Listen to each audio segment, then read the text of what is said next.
Hello, everyone. This is the part two of this wicked Tinubu alliance and the domineering factor, the dominance and permeating that Tinubu think he's doing. First of all, make the people poor, make the people dependent on him. Even that, what do you call it? National anthem. National anthem was a gimmick. It was leading to this. And that was why I was screaming and I was shouting. But people insulted me, people called me, and people said all sorts of things. I saw people who, not because they felt anything, they genuinely felt, oh no, Aisha, you shouldn't have done that. I said, no, it is not about the national anthem. It's a beginning of something. Even this weekend, this rivers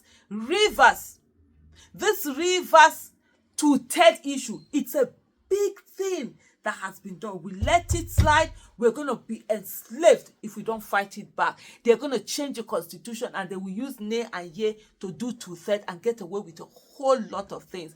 When something starts, you nip it in the bud. You don't allow it to grow, to become empowered, and to stay the way it is. That's the mistake we're making. But then, the people, especially the young Nigerians, are going to be that factor that they never factored in. 2027, the unfolding battle for Nigeria's future. The 2027 election is already being shaped by political realignments, economic realities, and regional power shifts. But Tinubu is not as invisible as he thinks. 1. The Northern Revolt. A silent uprising. Tinubu's economic discretion has alienated the northern masses, who now see him as the architect of their suffering and poverty. The North was patient with Buhari's failures, believing he was their own, but they do not see Tinubu as their own. El-Rufai's SDP strategy is a potential time bomb. The former Kaduna governor is a political genius with a history of organizing power blocks.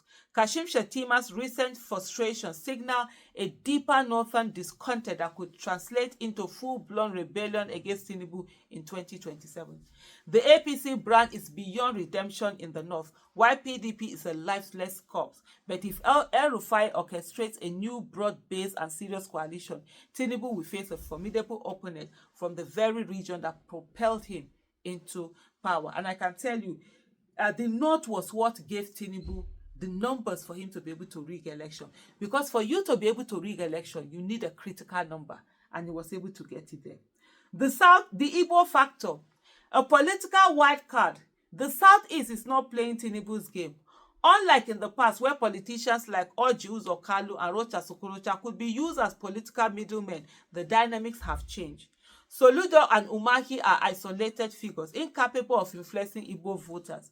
Governor Alex Otti is focused on governance, not national politics, which, by the way, is the most responsible politics deserving for the Southeast circumstance in the current Nigerian reality. The Igbo masses remain overwhelmingly loyal to Nnamdi Kanu and Peter Obi. Even if by another acrobatics the Southeast is deprived the next president in 2027, it will play a crucial role in deciding who wins, and Tinubu is not their choice. 3. South-South, the ultimate battleground. If there's any region Tinubu must win, it is the South-South, and that is why Rivers State is at war. Wike believes he owns the South-South, but his grip is sleeping. It has slipped, not that he's sleeping. It will shock him. With his action, he hasn't shown that he has put the South-South first. Even if you are fighting, you understand, there is a way you say to people, I'm fighting with my own people, but hey, I will protect my people from you. Tinubu has not, Wike has not done that. He has shown that for his own selfish and personal ambition, he's ready to destroy his own state, his own region, his own people. And people are watching. Tinubu needs Rivers to remain unstable so he can manipulate the electoral process. The people of the South-South are beginning to see through the political deception, realizing that Wike is merely a pawn for a larger power grab.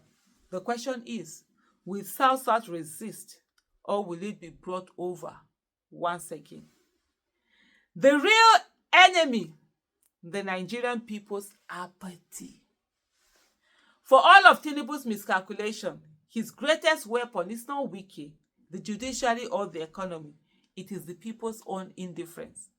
If Nigerians remain passive, Tinubu will win. If Nigerians wait until 2027, the election will be rigged beyond reversal. If Nigerians expect judiciary to save their democracy, they will be disappointed. The only way to stop the creeping autocracy is for Nigerians to act now. Demand electoral reforms immediately, not after the rigging has taken place. Resist suppression of free speech and opposition voices. A silenced people can never change their government. Engage in active political participation, not just through voting, but through sustained civic action. This is not just about Tinubu. It is about the survival of Nigerian democracy. Conclusion: a dangerous game with uncertain outcomes.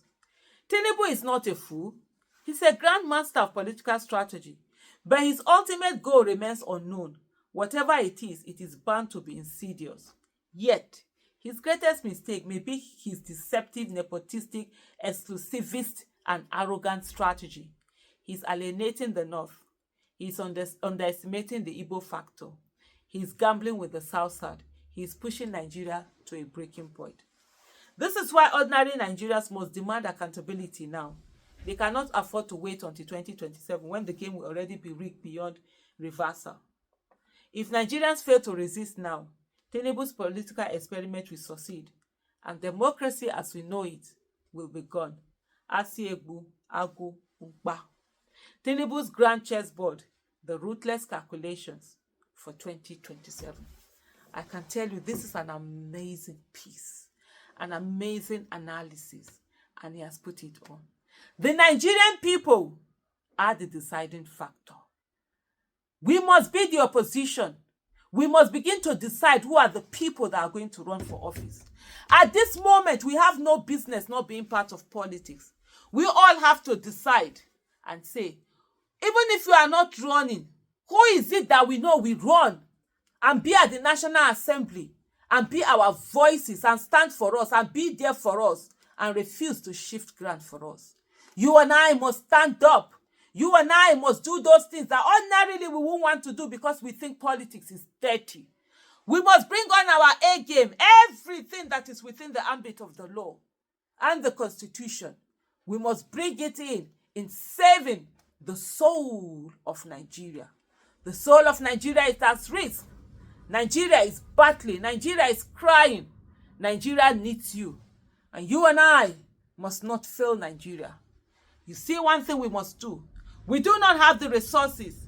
We do not have the capacity to put our hands on every pie.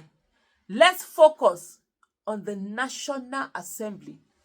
That is where the power is. The power to snatch back Nigeria from those who have held Nigeria in prison. And we must get that country that we all have been yearning for. Thank you.